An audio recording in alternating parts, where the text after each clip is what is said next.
আমাদের বাংলাদেশের সেনাপ্রধান তিনি 3 দিনের সফর শেষ করে আসতে না আসতেই বাংলাদেশে তিনি কি কাজ শুরু করে দিয়েছে, মানে অ্যাকশন শুরু করে দিয়েছে। এই বাংলাদেশের সেনাপ্রধান মিস্টার ওয়াকার তিনি কি তার নিজের ইচ্ছা অনুযায়ী কিংবা দেশের জনগণের স্বার্থে তিনি কি এই কাজটা করতেছে? বাংলাদেশের সেনাপ্রধান ওয়াকারুজ্জামান বাংলাদেশে ফিরতে না ফিরতে অলরেডি তিনি কিন্তু অ্যাকশনে চলে গেছেন। ইতিমধ্যে আপনারা সোশ্যাল মিডিয়াতে দেখতে পেয়েছেন বাংলাদেশের রাজনীতির মাঠ কিন্তু বিশাল গরম করে ফেলছেন সেনাপ্রধান ওয়াকারুজ্জামান। সেনাপ্রধান ওয়াকারুজ্জামান কি পদক্ষেপ নিলেন, কি অ্যাকশনে গেলেন, এইবার এই বিষয় নিয়ে পর্যালোচনা এবং তদন্ত করে আমরা বেশ কয়েকটি খুবই গুরুত্বপূর্ণ তথ্য এবং ভিডিও ফুটেজ পাই, যা আজকের ভিডিওতে সেগুলোই এক এক করে ধারাবাহিক তুলে ধরব।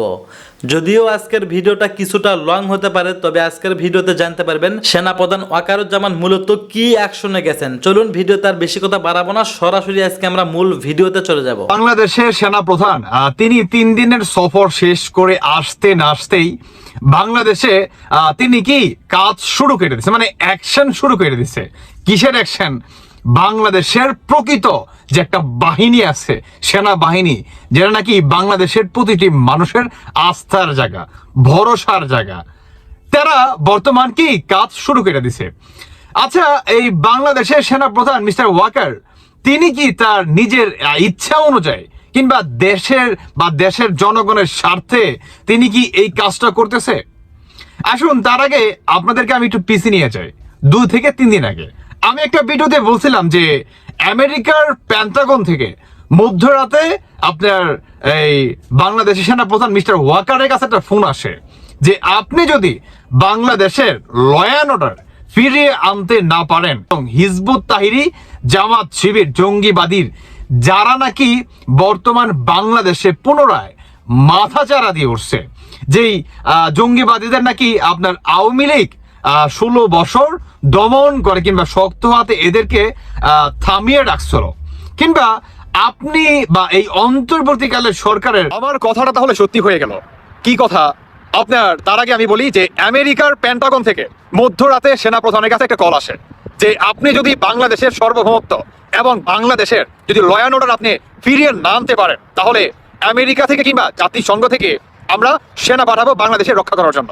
ভূমিকাটা কি? বা আপনারা যদি বাংলাদেশের ল অ্যান্ড অর্ডার ফিরিয়ে আনতে না পারেন, তাহলে জাতিসংঘ থেকে বাংলাদেশে আমরা সৈন্য পাঠাবো বাংলাদেশের ল অ্যান্ড অর্ডার ফিরিয়ে আনার জন্য এবং বাংলাদেশের সাধারণ জনগণদের ভিতরে শান্তি বজায় আনার জন্য। ভাবতে পারেন? আমি এই ভিডিওতে বলছিলাম, অনেকে আমাকে ভুয়া বলছেন, ডাজন্ট ম্যাটার। যাই হোক, আমি সেই প্রসঙ্গ বাদ দিলাম। এখন কথা হচ্ছে, আমাদের এই বাংলাদেশের সেনাপ্রধান মিস্টার ওয়াকার তিনি কিন্তু বারবার বলছে যে বাংলাদেশের সার্বভৌমত্ব বর্তমান হুমকির মুখে। আমাদের বা আমার মাত্র 30,000 সৈন্য, আমি কি করব? এই দেশটাকে বাঁচাতে হলে সমস্ত রাজনৈতিক দলকে একত্রে এগিয়ে আসতে হবে বা বাংলাদেশের জনগণকে এগিয়ে আসতে হবে। সেনাপ্রধান বলে নাই, বলছে কি? এখন আসুন মেইন পয়েন্টে। আমাদের বাংলাদেশের সেনাপ্রধান মিস্টার ওয়াকার তিনি যখন নাকি আফ্রিকার 3 দিনের সফরে যায়, অনেকেই বলছে যে শেখ হাসিনাকে আপনার জুম্মার নামাজের পরেই দেশে ফিরিয়ে আনবে, এটা করবে সেটা করবে, মানে আওয়ামী লীগকে ধরার একটা কি পরিকল্পনা ছিল। আমাদের বাংলাদেশের সেনাপ্রধান তিনি যখন শুক্রবারে ফিরে তিনি একটা কি তদন্ত চালায়, এবং সেই তদন্তের মাধ্যম দিয়ে আমাদের বাংলাদেশের পুলিশ বাহিনীদের যারা নাকি অত্যাচার, মব জাস্টিস, থানা পুরাইছে, গণহত্যা করছে, অস্ত্র লুটপাট করছে, এগুলা কারা করছে? আপনার এই অন্তর্বর্তীকালে সরকার বলছে যে আওয়ামী লীগের কিংবা শেখ হাসিনা বা পুলিশ বাহিনীর প্রতি জনগণের একটা ক্ষোভ ছিল, সেই জনগণই আপনার এই কাজগুলা ঘটাইছে।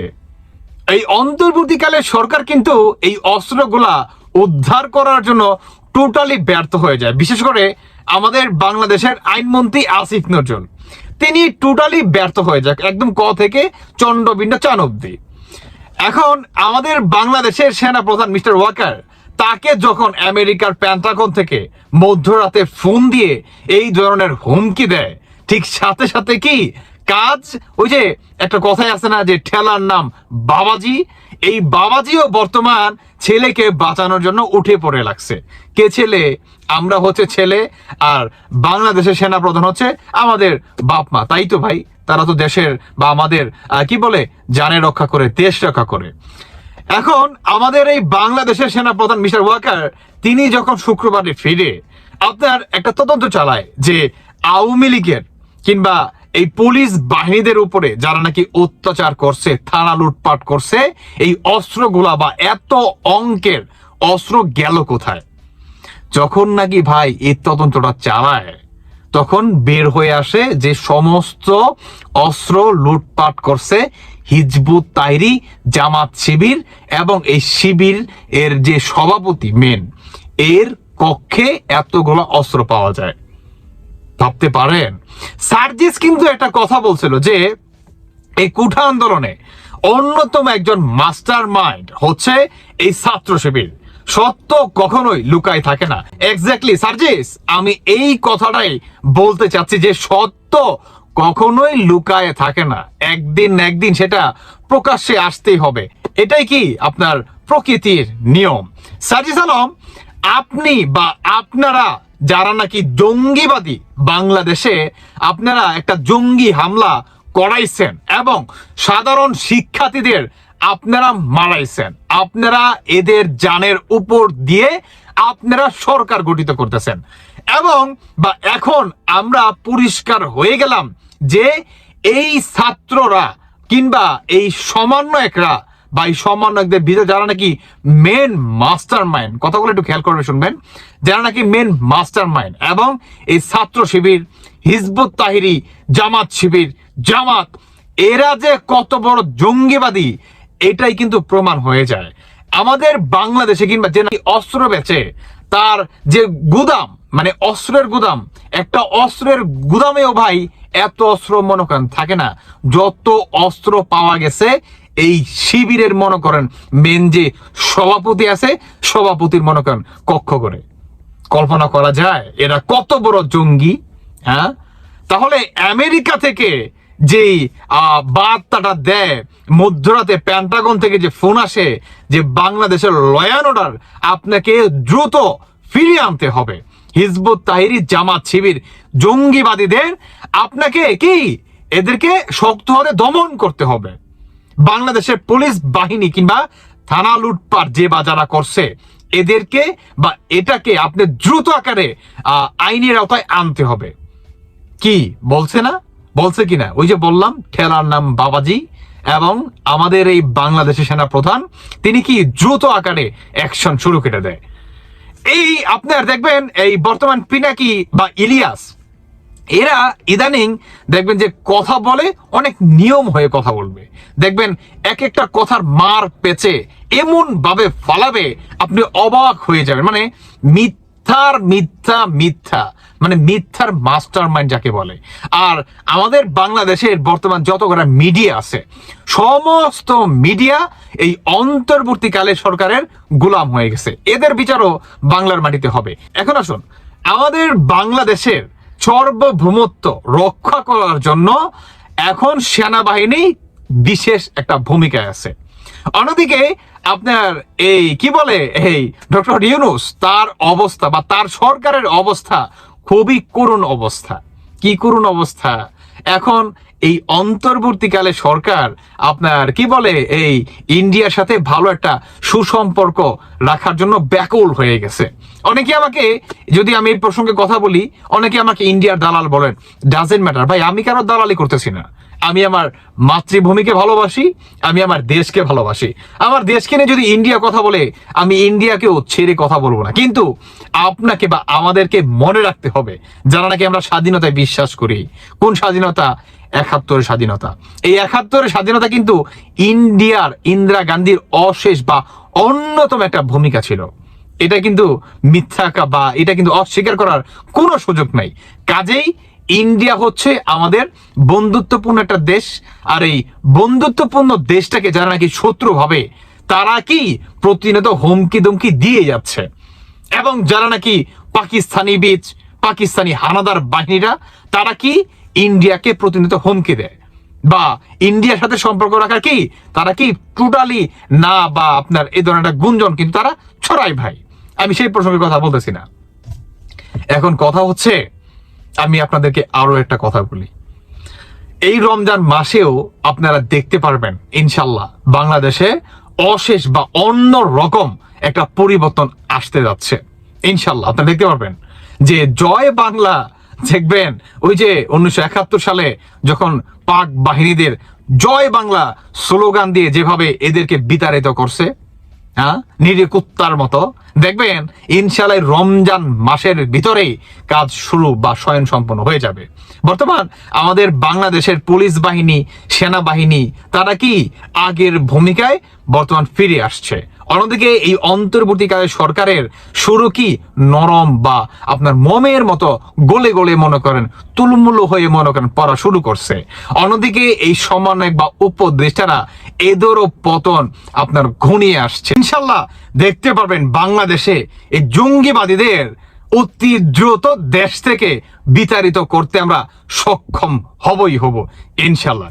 যাই হোক দর্শক বন্ধুরা, আমি আর বেশি কিছু বলতে চাচ্ছি না, শুধু একটা কথাই বলতে চাই, জয় বাংলার জয় হবেই। বাংলাদেশের অন্তর্বর্তী সরকারের খুব বড় মুখ ছিলেন। বলতে গেলে আমাদের প্রধান উপদেষ্টা মোহাম্মদ ইউনূসের থেকেও বোধহয় বড় মুখ ছিলেন তিনি। সমন্বয়ক উপদেষ্টা মানে ছাত্রদের মধ্যে থেকে যারা উপদেষ্টা হয়েছিলেন 3 জন, এবং তাছাড়াও অন্যদেরও গাইডিং ফোর্স বা পথ প্রদর্শক ছিলেন তিনি।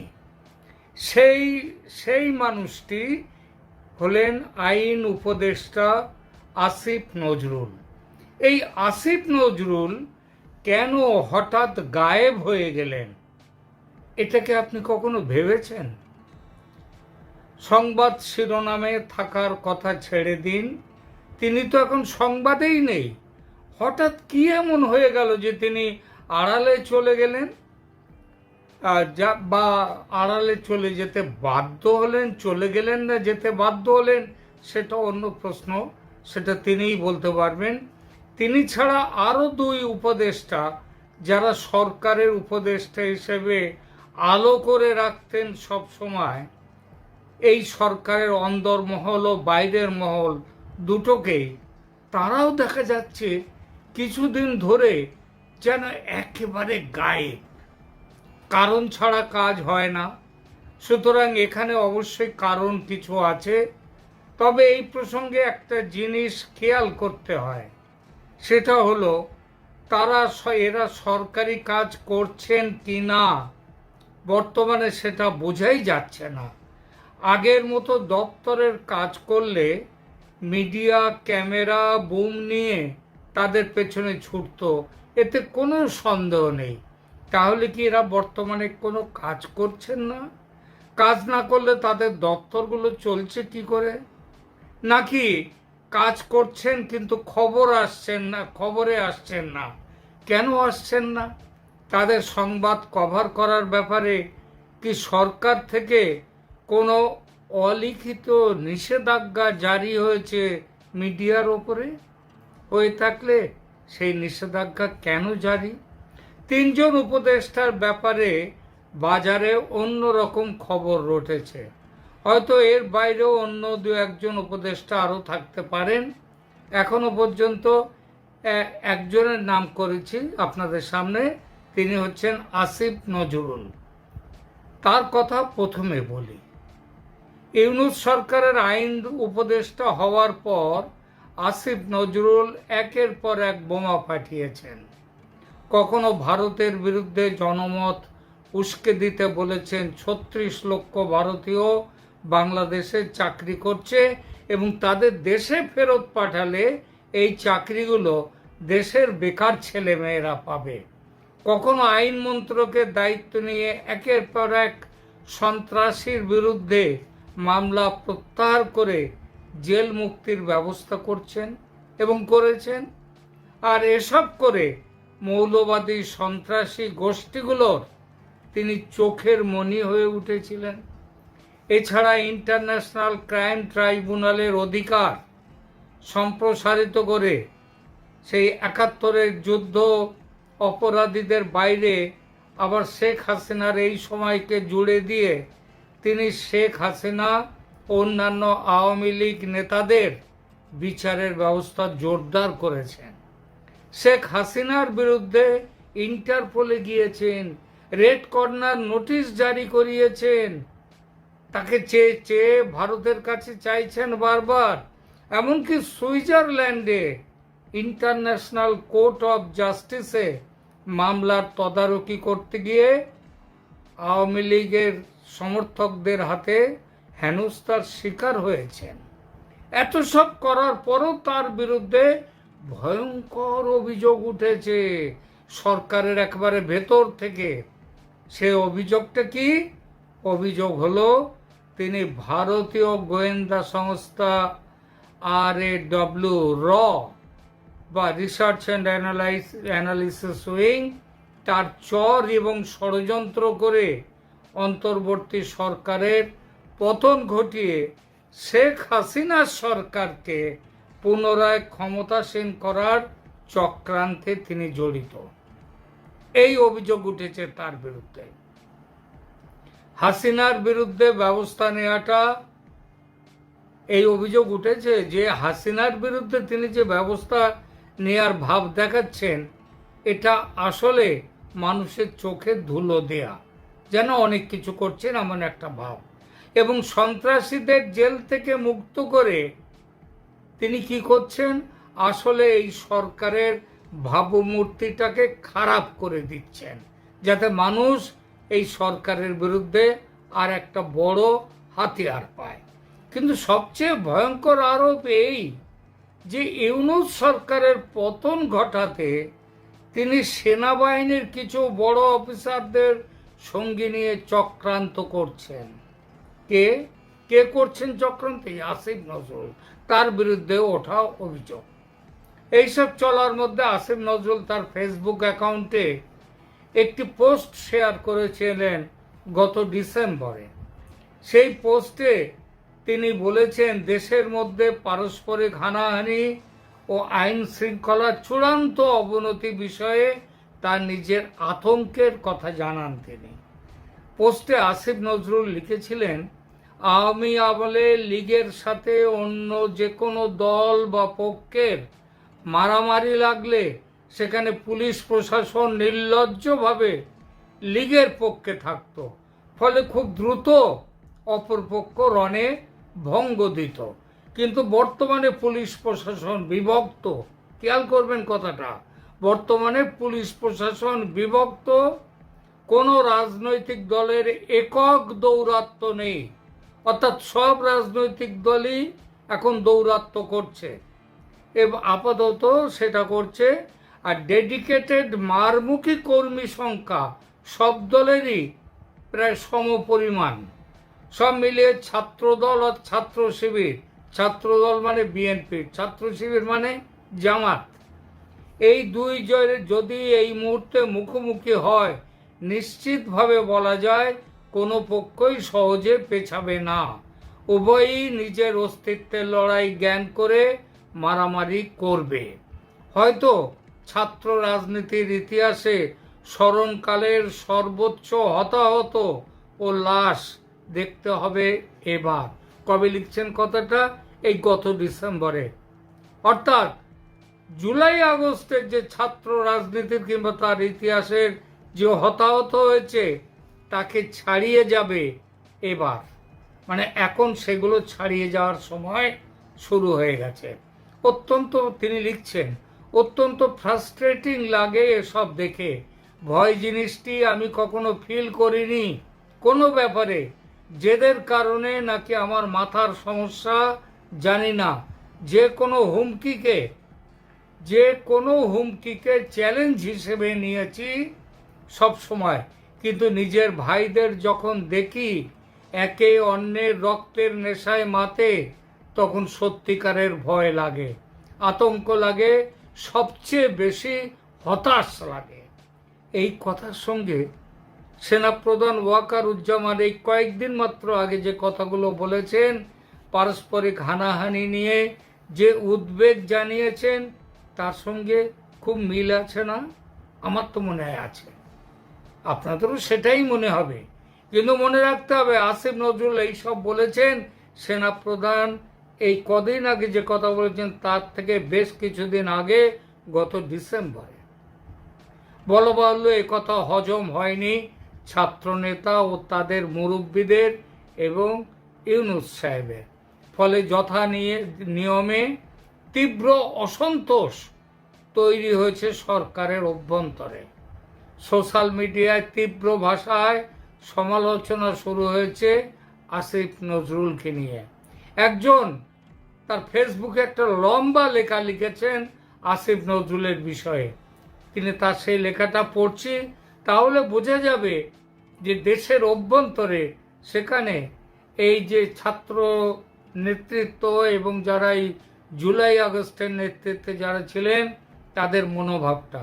আসিফ নজরুলকে যতদিন পদত্যাগ করাতে না পারবে ততদিন 24 বিপ্লবে যারা রক্ত দিয়েছে, জীবন দিয়েছে, তাদের হত্যার সাথে পরোক্ষভাবে সরেজমিনে জড়িত ছিল, তাদের কোনো বিচার, যারা জড়িত ছিল তাদের কোনো বিচার এই বাংলার মাটিতে হবে না, লিখে রাখতে পারেন। 5 আগস্টে ডক্টর আসিফ এবং সেনা কর্মকর্তা সহ ভারতের রয়ের সাথে গোপন বৈঠক হয়। সেখানে কি আলাপ হয়েছিল তা শুনলে জনগণের মাথা ঘুরে যাবে। সাংবাদিক ইলিয়াস হোসেনের একটা ভিডিও নতুন পোস্ট হয়েছে, দয়া করে ওই ভিডিওটি দেখে আসুন। আর ভাবুন ডক্টর আসিফ নজরুল কি ভয়ঙ্কর ষড়যন্ত্রের সাথে জড়িত। শুধু ডক্টর মোহাম্মদ ইউনূস, মাহফুজ, নাহিদ, আসিফ মাহমুদ ব্যতীত বাকি সবগুলো উপদেষ্টা ভারত ও আওয়ামী লীগের মনোনীত, বাছাই করা। খেয়াল করবেন কথাটা, ওই ছাত্র উপদেষ্টা আর মোহাম্মদ ইউনূস এরা ছাড়া বাকি সবাই হচ্ছে ভারত, এবং সব উপদেষ্টারাই ভারত এবং আওয়ামী লীগের মনোনীত, বাছাই করা। তারপরেও লিখছেন সেনাবাহিনী, বিডিআর, বিজেপি প্রধান থেকে উপদেষ্টা প্রধান থেকেও যাকে উপদেষ্টা পদে বসানোর অনুমতি দেবে একমাত্র তারাই উপদেষ্টা হবে। এটাই হচ্ছে 5ই আগস্টের পর থেকে এই সকল তথ্য পেতে ইলিয়াস হোসেনের ওই ভিডিও দেখে আসুন আর শেয়ার করুন। ইলিয়াস হোসেন কিংবা জামাত পিনাকিদের এইসব বক্তব্য ছাত্র জনতা তেমন একটা কান দেয়নি প্রথম দিকে, কিন্তু যত দিন গেছে অন্তর্বর্তী সরকারের ব্যর্থতা যত প্রকট হয়েছে, ততই ব্যর্থতা অন্য কারো ঘাড়ে চালান করে দেওয়ার প্রয়োজন বেশি অনুভূত হয়েছে। এবং ছাত্র নেতারা ক্রমশই এবং এই সরকারের প্রধান ক্রমশই নিজেদের পিঠ বাঁচানোর জন্য দূরত্ব তৈরি করেছে আসিফ নজরুলদের সঙ্গে। আর এই ব্যাপারে তাদের কাছে হাতিয়ার হয়ে এসেছে শেখ মুজিব সম্পর্কে এবং শেখ হাসিনা সম্পর্কে আসিফ নজরুলের যে পুরনো ভক্তি শ্রদ্ধা যেসব তিনি দেখিয়েছেন, সেই সবগুলো, সেই ইতিহাসগুলো, এবং বর্তমানে তার সম্পর্কে ওঠা যে মারাত্মক অভিযোগ, এটা আরো জল পেয়েছে, এটা আরো পুষ্ট হয়েছে তার এই পুরনো ইতিহাসগুলোর জন্য। এইসব অভিযোগ একেবারেই ভাষা কোনো অভিযোগ নয়। তার বিরুদ্ধে অভিযোগ এসেছে এমন গুরুত্বপূর্ণ মহল থেকে যে আসিফ নজরুলের দিকে সন্দেহের দৃষ্টি ক্রমশ গভীর হয়েছে। এতটাই গভীর সন্দেহ যে মাঠে নামতে হয়েছে বাসা বা বাংলাদেশ অ্যাডমিনিস্ট্রেটিভ সার্ভিস অ্যাসোসিয়েশন। আইন উপদেষ্টা ডক্টর আসিফ নজরুলকে বাঁচাতে মাঠে নেমে পড়েছে বাংলাদেশ অ্যাডমিনিস্ট্রেটিভ সার্ভিস অ্যাসোসিয়েশন। সংগঠনটির আহ্বায়ক ডক্টর মোহাম্মদ আনোয়ার উল্লাহ FCMA এবং মহাসচিব মোহাম্মদ মাহবুবুর রহমান তাদের স্বাক্ষরিত এক বিবৃতি জারি করে আসিফ নজরুলের বিরুদ্ধে এই অভিযোগের প্রতিবাদ জানিয়েছে। বিবৃতিতে বলা হয়েছে গত 5 আগস্টে, প্রসঙ্গত বলি এই বিবৃতিটি কিন্তু এটাও ডিসেম্বর মাসে, আর তারা উল্লেখ করছেন গত 5 আগস্ট ছাত্র জনতা রক্তের বিনিময়ে দ্বিতীয় স্বাধীনতা সংগ্রামের মাধ্যমে ফ্যাসিস্ট সরকারকে উৎখাত করে আমরা একটি পরিবর্তিত বাংলাদেশ পেয়েছি, যা বিনির্মাণে কাজ করে যাচ্ছে অন্তর্বর্তীকালীন সরকার। জুলাই 36 বিপ্লবী অভ্যুত্থান ও বিগত 15 বছরের ফ্যাসিস্ট সরকারের দুঃশাসনের বিরুদ্ধে আন্দোলনকারী ছাত্র জনতার সম্মুখ সারিতে জীবনের ঝুঁকি নিয়ে যুদ্ধ করা অন্যতম অগ্রসৈনিক ছিলেন ঢাকা বিশ্ববিদ্যালয়ের স্বনামধন্য শিক্ষক ডক্টর আসিফ নজরুল। তিনি ছাত্র জনতার অকুতোভয় প্রতিনিধি এবং বর্তমান অন্তর্বর্তী সরকারের উপদেষ্টা হিসেবে দিনরাত দেশ পুনর্গঠনের কাজে যাচ্ছেন। যখন যাচ্ছেন তখন একটি বিভ্রান্ত ও হঠকারী গোষ্ঠী অন্তর্বর্তী সরকারের এই বিপ্লবী উপদেষ্টাকে প্রশ্নবিদ্ধ করতে বিভিন্ন সোশ্যাল মিডিয়া সহ অন্যান্যভাবে অপতথ্য ছড়িয়ে জনমনে বিভ্রান্তি তৈরি করার অপপ্রয়াসে লিপ্ত হয়েছে, যা সত্যি দুর্ভাগ্যজনক। বাংলাদেশ অ্যাডমিনিস্ট্রেটিভ সার্ভিস অ্যাসোসিয়েশন আরও জানায়, বিগত সরকারের আমলে যে গুটি কয়েক মানুষ স্বৈরাচারের দুঃশাসন ও নিপীড়নের বিরুদ্ধে জীবনের ঝুঁকি নিয়ে প্রতিবাদ করে গেছেন, অন্তর্বর্তীকালীন সরকারের উপদেষ্টা ডক্টর আসিফ নজরুল তাদের মধ্যে অন্যতম। বিগত 15 বছরের সরকারের সমালোচনা করার কারণে সন্ত্রাসী সংগঠন ছাত্রলীগ ক্লাসরুম এবং ক্লাসরুমের বাইরে তাকে ক্রমাগত অপদস্থ এবং মানসিক নির্যাতন করেছে। দৈহিক নয়, শারীরিক নয়, মানসিক নির্যাতন করেছে, যা আমরা জানি।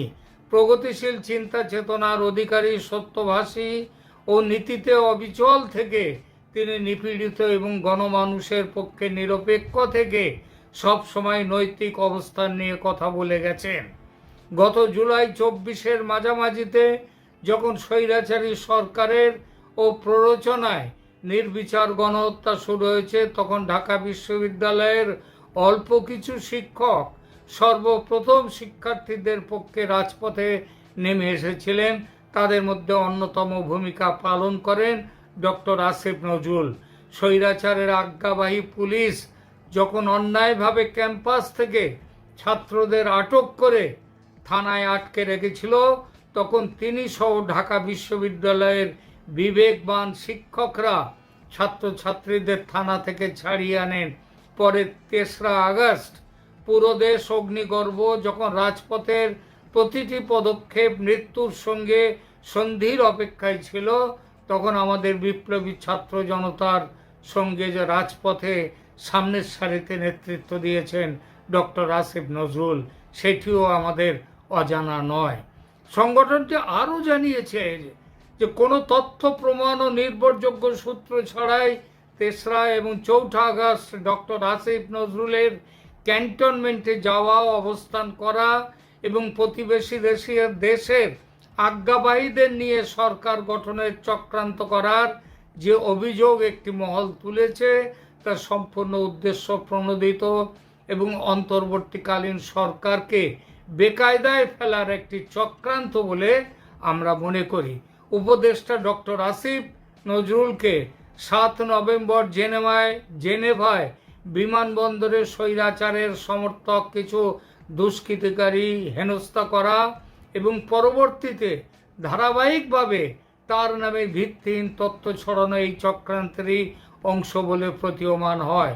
অন্তর্বর্তীকালীন সরকারের বিরুদ্ধে অপপ্রচার চালানোর উদ্দেশ্য হল সরকারের মনোবল ভেঙে দেয়া, জাতীয় ঐক্য বিনষ্ট করা ও পতিত ফ্যাসিস্ট সরকারের দুর্নীতি, অন্যায় ও নির্বিচার গণহত্যার বিচার বন্ধের চেষ্টা করা, আসিফ নজরুলের ভাবমূর্তি ক্ষুণ্ণ করা এবং অন্তর্বর্তী সরকারকে প্রশ্নবিদ্ধ করার অপপ্রয়াসের মাধ্যমে জনপ্রশাসনে বিরূপ প্রভাব তৈরি না করার জন্য বাংলাদেশ অ্যাডমিনিস্ট্রেটিভ সার্ভিস অ্যাসোসিয়েশনের পক্ষ থেকে তীব্র নিন্দা জ্ঞাপন সহ এমন অপপ্রচার থেকে বিরত থাকার জন্য সর্বমহলের প্রতি বিবৃতিতে আহ্বান জানানো হয়। বোঝা গেল যে কিভাবে তাহলে আসিফ নজরুলের বিরুদ্ধে কি ভয়ঙ্কর রকমের ওখানে একটা অভিযোগ ইতিমধ্যে উঠে গেছে, এবং যার জন্য বাংলাদেশের এই সার্ভিস অ্যাসোসিয়েশন, এই অ্যাডমিনিস্ট্রেটিভ সার্ভিস অ্যাসোসিয়েশন তাদেরকে মাঠে নেমে এতটা বড় একটা বিবৃতি জারি করে তার প্রতিবাদ করতে হচ্ছে। সুতরাং এইটাই যে কারণ এই আসিফ নজরুলের হঠাৎ অজ্ঞাতবাসে চলে যাওয়া, সেটা বোঝা গেল যে কেন তিনি চলে গেছেন। কিন্তু একটা জিজ্ঞাসা থেকেই যায়, সেটা হলো আসিফ নজরুল কি সত্যিই ভারতের গুপ্তচর, রয়ের গুপ্তচর, আওয়ামী লীগের হয়ে কাজ করেন?